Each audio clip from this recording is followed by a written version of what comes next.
was born and raised in Saratov, Russia. She received her MA degree at Saratov State University, but got her MA PhD were finished here in our program in comparative literature at the University of Texas, working in both Russian and Spanish at the time. I was very fortunate to be part of her dissertation and was just amazed at the work that she did in looking at paradigms between Argentine, Spanish, and Russian text that it's still to present day makes my head explode in a good way.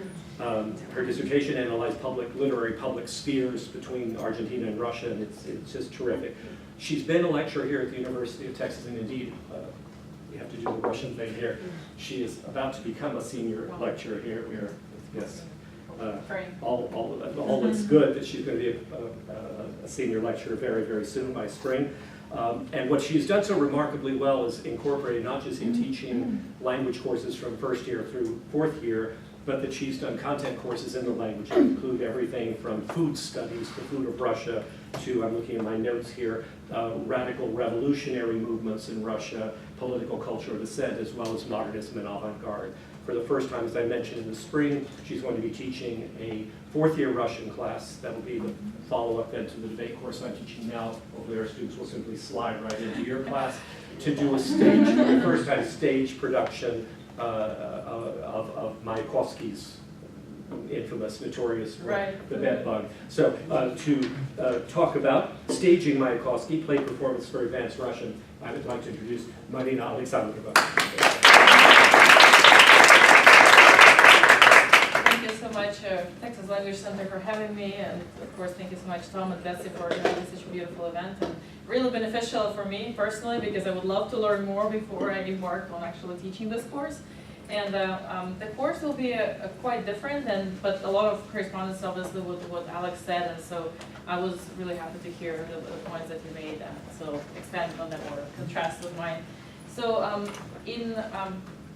in my view, the course will be slightly different because I think we'll focus a little more on culture and a little more on reading authentic materials and articles about Mayakovsky and studying him. It will be more of a Mayakovsky-centered course, just like with Dr. Garza's famous Vysotsky course, when we study this cultural icon and the epoch and the context. So, and I also not sure that we'll have 3 to 4 hour periods 4 times a week to rehearse everything, just because I'll be teaching intensive Russian at the same time as well. So it might be more of a classroom-based course that will culminate also hopefully in the performance. But again, theaters are not available for those performances. This is one of the dilemmas on campus. So also try to talk to people in the theater and dance department to borrow their expertise, and like, well, maybe not.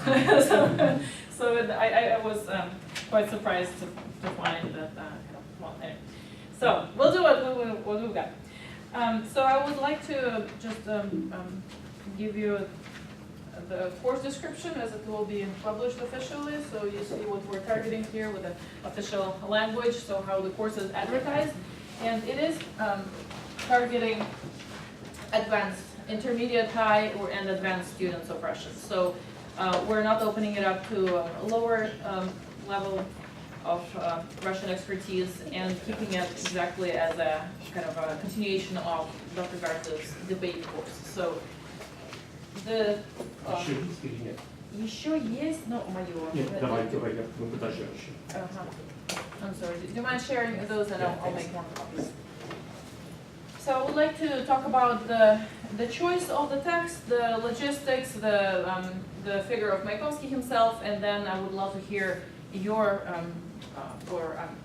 feedback, your suggestions, any recommendations that you might have, and maybe open up the discussion a little bit.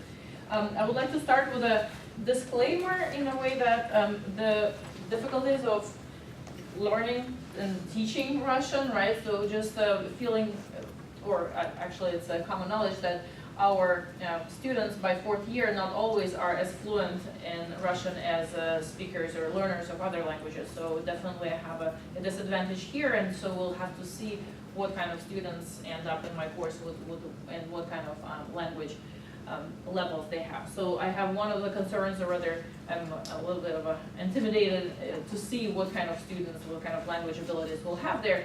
And another disclaimer, or rather concern or issue I have with the authority of teacher and how much control you want to impose on teachers, or on students. Because being a language teacher for many years now, I feel that I have the specific persona that I know what's right, and so everybody else is wrong. So I'm just wary of using that kind of approach with the students, where it is a creative work. It is designed for them to express themselves. So this is one of the concerns that I have, and I would love to hear if you had that experience and how much leeway you give to your students. So how much of a director I would be, like Mia Holt, for example, who is notoriously, or Stanislavski, who is notoriously authoritative, right, and just telling your students what to do. And he had the vision for the work, but didn't really let actors dictate what will happen later on. So why Mayakovsky, why Bedbug? So it is a centenary of the creation of the play in 2018, so that was a really, not centenary, no, 19 years. Sorry, my math is all wrong. Yeah, I'm sorry, I'm coming from the comparative literature background. Calculate well. Sorry, so it is 90 years, I was too excited about that, since the creation, right, in 1928.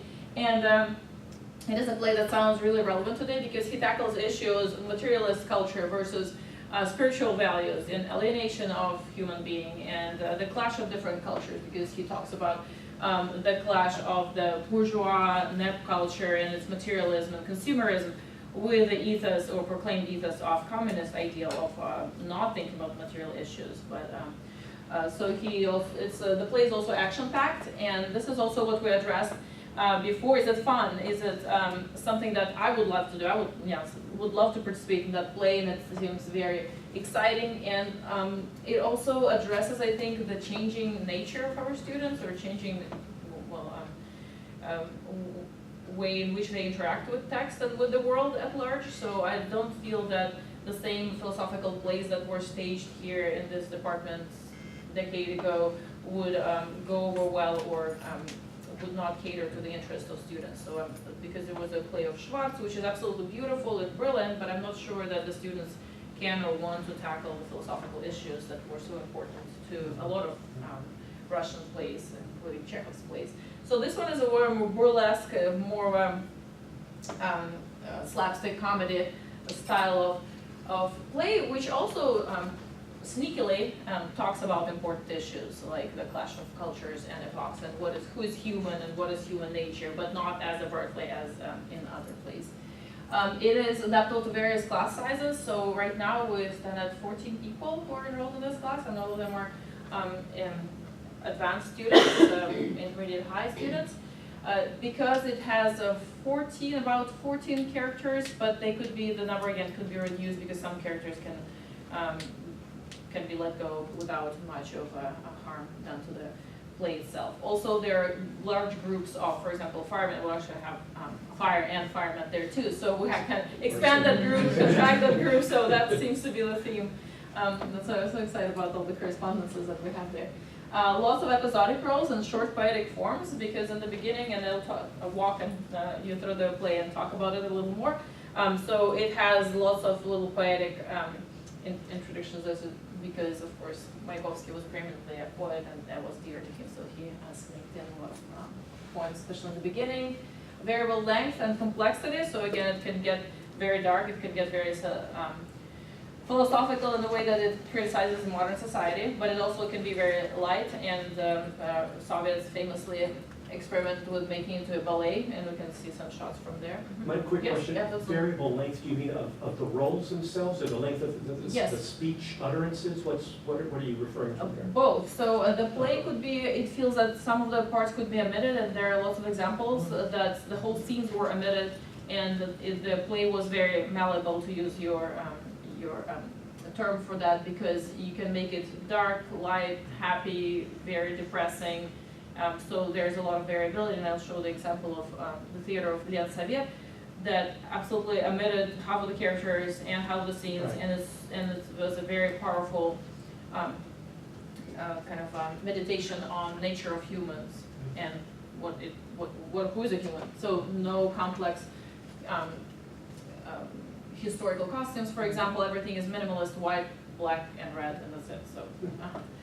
So the length, and I'll talk about the pre-work or pre-performance, the work that we'll do before actually tackling the play, is that maybe we will have to reduce it in size and complexity also because it contains a lot of references to Soviet realities and some material that is not relevant to either students' experiences or their audiences. So we'll have to negotiate it with students, obviously, once we start working on it.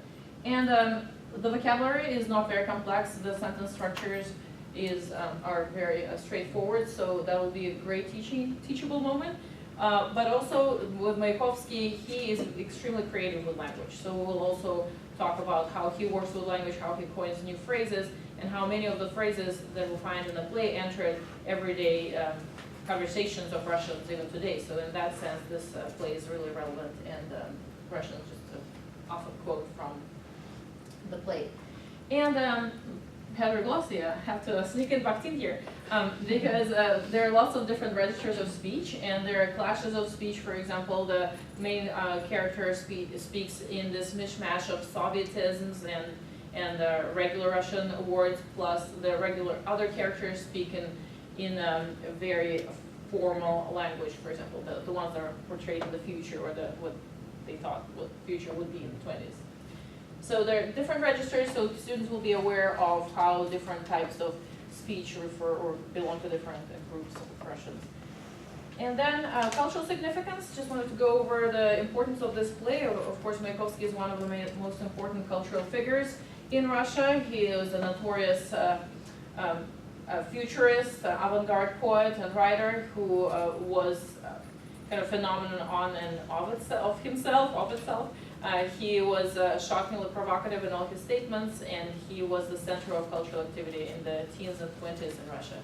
So we will talk about his life and his way of being, his performativity, his theatricality in everyday life, and how he always felt like always was playing a role. So that play is also a reflection of that personality, because the protagonist is a kind of very flamboyant, flashy personality, and also attacked by others, and very lonely inside. So lots of different levels if we want to go into that. A multi-layered satire, because it is satirical towards various groups of people, various things. So as this, for example, the Soviets chose to portray it as a satire against the bourgeois ways and the new economic policy that resurrected the bourgeoisie in a way. But then later interpretations were actually showing how the play satirizes the new Soviet regime that is dead and sterile and lacking warmth. So we could negotiate with students how they want to, what they want to focus on, what kind of satire they want it to be. So it could be against materialistic culture, or against the purpose of the Soviet regime, or it's all about love too. So are the ideas of love under attack? What is love? And how it is, the concepts of love are different in the 20s and what they imagined in the future. So it's extremely relevant, I think, to today's world, because in the future that Mayakovsky examined, there is no love. It's outlawed. There is no falling in love, and the quotes that you will see from the play, the one I distributed this handout, show that. And of course, he attacks phoniness, or the Philistine culture, how that culture is pervasive and exists everywhere, and how the protagonist is an embodiment of that and also fights against it. So we'll mention envisioning the future in the 20s, so artificial reality, and that's why the play was also so controversial, because the Soviet authorities did not like the play when it came out, because it felt like a critique of the new society that is being built. And they also said that there's lack of depth to the characters, which was actually something that Mayakovsky wanted to do. So the characters were supposed to be very two-dimensional, very much like caricatures. It was an incredible collaboration of some of the most important artists and composers of that time. So we see here Rodchenko and Verholt and Shostakovich all working together on the production of this play. Of course, we cannot recreate exactly the same experience. at UT, but at least we'll study that, and the students will read about those collaborations and the atmosphere of the time. By the way, I'm really excited about this play because it is fun, it is beautiful, it is not staged enough, and just because everybody involved in that play were so excited and there were so many innovative decisions that were made during the production and performance that it's just really special to be part of that, or being able to organize a course around this play. So the content of the play, and I'll give you a handout with a short description of all of the scenes and why they're important, and some quotes.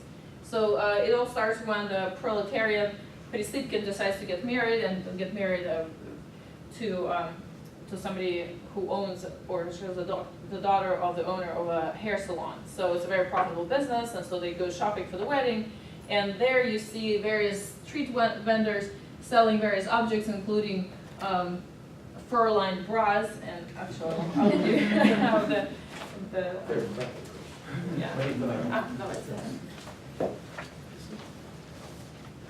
And this is one of the most striking examples when we see that heteroglossia, the voices from the street, from people. And this could be a very sing-song, it could be like a street performance, and one of the actresses, she actually remembers how striking it was. Maria Sukhanova, she says that Mayakovsky personally directed the actress how to act, and he performed in all the roles, and he was very expressive in the way he talked for each of the street vendors. So that could be also assigned to students whose Russian is not that advanced, who cannot really, well, or do not want to tackle larger parts in the play. So then he goes back to the dorm, and in the dorm, the workers actually critique the way the Prisipkin, the protagonist, behaves himself, and how he changes his last name to sound fancier, and how he's actually a phony, and he's just presenting his membership in the party as a way to get some benefits from the state, not really embodying workers' values and way of behavior. And then the third part is that Prisipkin is learning to dance, and again there were lots of different interesting interpretations during the Soviet times of that scene. Again, it could be included, could be omitted, could be made very long, and if students want to dance on stage, but it could be omitted completely if nobody wants to dance. So that's what I mean by the varying length and different focuses that we can choose with students. Then his old lover confronts him, and he says that, no, I'm done with you, I'm moving on, and I'm going to get married, and then he tries to commit suicide. And then during the wedding, it's a very, right? It's Russia. Right, it's Russia, right, lots of passion. And then finally at the farcical wedding, there are lots of jokes. Again, if they're too hard to understand for my students or for the audiences, we would probably let go of them or keep them. So again, that could be negotiated. And then the fire breaks out and everybody dies. And the firemen state that it's all over. So that's the end of the first part of the performance. Sounds uplifting. Yeah, it's very uplifting. But it's 1979, and Prisipkin is found frozen in the ground, and then he is resurrected. So everybody votes by fancy machines from different regions, and it's absolutely incredible how they worked, they imagined the future there, because there will be lots of blinking lights and lots of different apparati by which they vote, and they decide to bring him back to life. I think I sent myself a wrong version of this slide. Apologize for that, but I'll send the more updated one. So once he comes back to life in 1979, he sees that everything is completely different. And he, together with a bedbug, actually are two survivors from the old world. The world changed completely, and so the panel of doctors revived him, but they're all shocked at his various diseases, and they're afraid that he will contaminate the whole new pure society with his drunkenness, because they talk about alcohol and how it is just pouring poison to them, so there's just like one remaining person except for Prisipkin, who still does that. So they talk about he survived with his guitar. So guitar is something completely alien. Nobody knows what music is.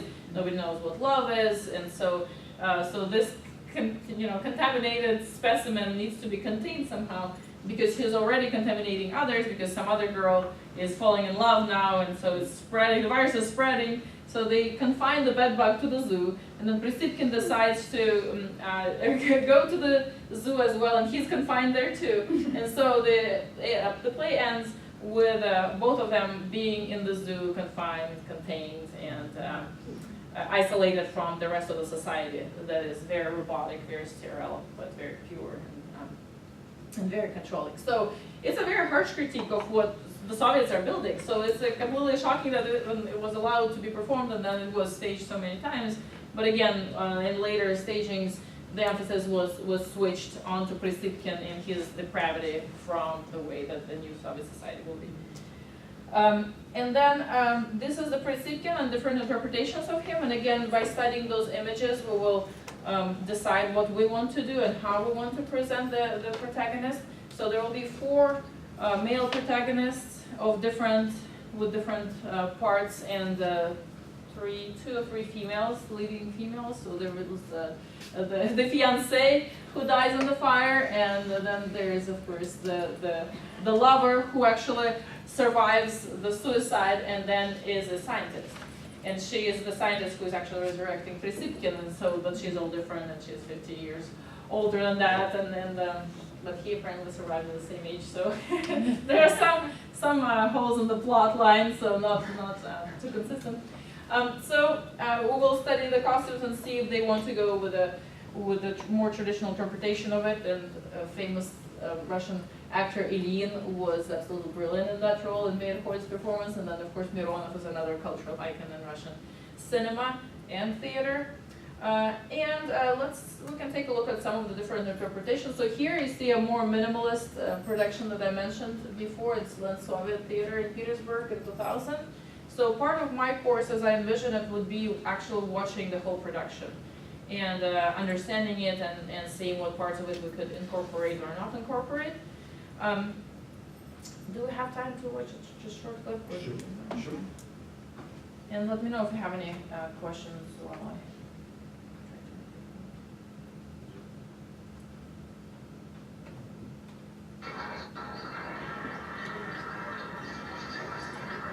So just to show you the stage design and how it looks starkly different from the other images of Prisipkin. So Prisipkin here is this character. So they're just wearing black and white and red, and it's a big departure from the historically accurate costumes that Nep people or the bourgeoisie, resurrected bourgeoisie of that time would wear.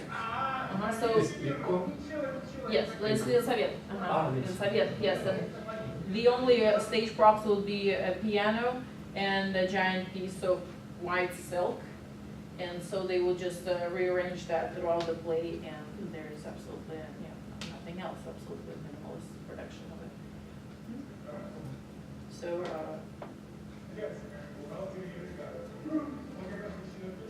this is a more kind of avant-garde and experimental production of this play, because traditionally it would, for all the production that I saw before, would have the full stage set and the furniture and the props, and so everything will be more of a traditional interpretation of it. Any questions about that?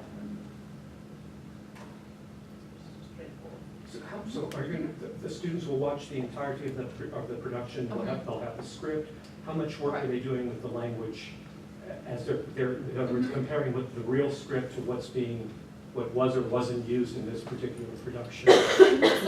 So the way I designed it, I haven't incorporated the viewing into the syllabus yet, but I think the first kind of 2-3 weeks we'll spend on contextualizing the play and talking about Mayakovsky himself, and maybe looking at his poetry and discussing his own declamation style. And then we'll read the play and study it and carry out translation, because I want everyone to translate the play and so that to make sure that everybody understands it on on one hand, and on the other hand to make sure that we decide whether to cut it and to omit some parts. And then we will watch this to contrast and compare what was done by some Russian theaters to the play, what parts were omitted, because here, yeah, half of the play was omitted, and then some scenes, like the dance scene, was extended onto 20 minutes, so it was a different take on it. The music was also different. It was not Shostakovich's music was used, but a little different score. So all those decisions need to be discussed with students, and we need to make decisions on those parts of the play. So the more kind of striking production was actually from 2017, the version of Jakobson's ballet that was originally designed in 1974. And here you can see, of course it's a ballet, no words, and so we will reference this just for the visuals and for stage design, costumes, and the movements and the positioning on stage, and see how what they focus on in terms of the play. But of course we cannot watch the whole thing during the class because it is time consuming if you're watching all of the possible interpretations of that play. And then some of the ideas for the costumes, again, a departure from the classical version or the Meyerhold's version of the play, but again, it would be great for students to see the and get inspired and see if they can, they want to have like the giant stage, bed on stage, so all of those elements could be really interesting. And I also am thinking about the students in a way that they are very visual learners, and how this is also a changing nature of our students, that they are digital natives, and how kind of social media and this performativity in social media and certain kind of exhibitionism maybe is changing how they want to see or portray themselves on stage. So for me it's curious to see how it will be different from the play productions from the instructor who actually did it like 15 years ago, because I was a TA in that class, and it was a very traditional in a sense that we just sat around, students just sat around and read through the whole play many times, and then they started rehearsing. It was a very linear kind of process. Whether that could be changed or this should still work, so I'm curious to see what your ideas. Change.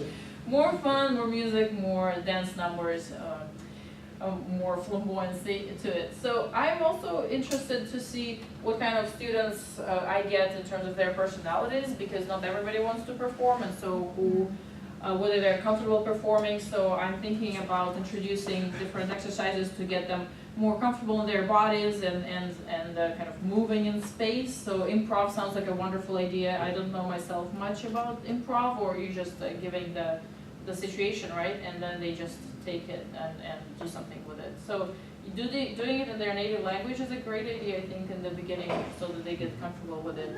And especially, well, I don't know if they probably can do it in Russian, but with a lot of scaffolding on my part, and just a lot of vocabulary will be given to them. So that's my tentative schedule, and again, I'm not sure how it will all go. Again, not being a person who has ever designed any or staged anything theatrically, but with huge love for Russian theater and for performances. So January to mid-February, we'll be reading and discussing articles about Mayakovsky and maybe Mayakovsky's poetry, and declaiming his poetry, how in the typical Russian tradition, because famously Russians put a huge emphasis on learning poetry by heart and delivering poetry in a certain style. And then mid-February and March, preliminary work on the play, so we'll translate the play, edit it, and carry out the casting. Again, with casting, I have lots of questions, so if anybody has good example or good ideas, because if we do it pretty early on, it is hard to see whether they invest all the work in it. And again, the aspect of students' attrition is also playing a role. So there are all kinds of different factors that I want to make sure that everybody is, we have one understudy, or at least two people ready to step in, or one person ready to step in if somebody has to bail out for some reason. Because it is, of course, taxing emotionally and in terms of time, so hopefully we'll retain the whole 15 students that we have right now. And then choice of music, dance numbers, if they want dance numbers. So in the past, what we've done also, we had super titles for the audience, because we do usually have 2 performances, or it was done like that in the past. I would like to repeat that tradition of having 2 performances, and that the relatives and friends can come and actually understand what's going on stage. And costuming and set designs, in Austin we're lucky to have stores like Lucy in Disguise and others, so at least costuming should not be that difficult if they want to invest. But again, my concern is that I don't want to make students pay for the costumes. So all of these considerations are there, and kind of intimidating too, because it is a creative project, and so many things can go wrong, right? So there needs to be a lot of guidance, and my kind of thinking is, if everything goes wrong or something goes wrong, can still do the staged reading, and students will still learn their roles and will be able to kind of perform it, but maybe a lower stakes production without necessarily props and lighting and very elaborate costumes. So so that's my idea right now, and I would be happy to hear your advice and think what would work, what would not work, based on experience or just common sense and knowledge. And I think that's pretty much it. Actually, in the play, when you go through the various quotes, they're extremely funny. For example, the words like "my house must be like a horn of plenty." So this is something that Russians repeat all the time. So "Мой дом должен быть полная чаша." So all of those quotes mentioned here in Russian are part of everyday kind of conversations for Russians. So this is would be that's the part of the kind of brilliant Mayakovsky's humor that my students would retain and gain this cultural competence, cultural knowledge that will allow them to connect with their Russian peers even better. And yes, well, so the sample exercise is just very simple. So improvisation, and we'll look at the relevant phonetics, how they're taught to actors, and would act out specific scenes. I love the idea of recordings, video recordings, audio recordings. I think that's what I would also use for them to be accountable for their progress. Imitation of Mayakovsky style, maybe, maybe not, maybe just flamboyant style of wearing something outrageous in public, the bows, the yellow jackets, etc. Can you say a couple of things about this, because I know not everyone here is a speaker of Russian, about the Russian phonetics for actors, about what that means in terms of what's different in the kind of even sound of sounds, the oral quality of sound for someone who acts on stage. Right. What do you plan to do with this kind of articulation of sounds? It's very different from spoken Russian, of what you hear from an actor on stage. So there are a couple of things. So in the past, I was tutoring one of the opera singers here at UT to pronounce things correctly the way that operatic singers would pronounce it, which is a completely different universe onto itself. So, and with the actors as well, they have to take special classes, Russian native speakers, in order to speak on stage and to project the voice, and to also make sure that the vowels and consonants sound differently from everyday speech. They're not slurred, they're not kind of squeezed together, bunched together, but everything is very slow and deliberate.